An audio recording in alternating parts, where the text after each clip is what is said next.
पावसाळ्यामुळे dengue, malaria, chikungunya यांसारख्या साथीच्या आजारांचा प्रादुर्भाव होण्याची शक्यता लक्षात घेऊन प्रभाग क्रमांक 5 मध्ये तातडीने प्रतिबंधात्मक उपाययोजना राबवण्याची मागणी ठाणे महानगरपालिकेचे प्रभाग क्रमांक 5 मध्ये भारतीय जनता पक्षाचे सीताराम राणे यांनी ठाणे महानगरपालिकेकडे केली आहे।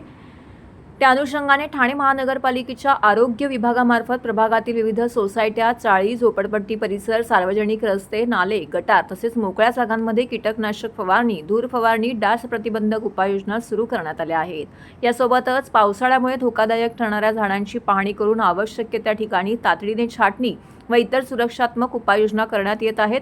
नागरिकांच्या आरोग्य आणि सुरक्षिततेला सर्वोच्च प्राधान्य देत संबंधित विभागांना नियमितपणे कामकाज करण्याच्या सूचना देण्यात आल्या आहेत। यावेळी नगरसेवक सीताराम राणे यांनी नागरिकांना परिसरात पाणी साचू न देणे, स्वच्छता राखणे आणि महानगरपालिका कर्मचाऱ्यांना सहकार्य करण्याचं आवाहन केलं आहे। तसेच कोणतीही तक्रार, सूचना किंवा आपत्कालीन परिस्थिती उद्भवल्यास नागरिकांनी तात्काळ जनसंपर्क कार्यालयाशी संपर्क साधावा असं आवाहनही त्यांनी केलं आहे।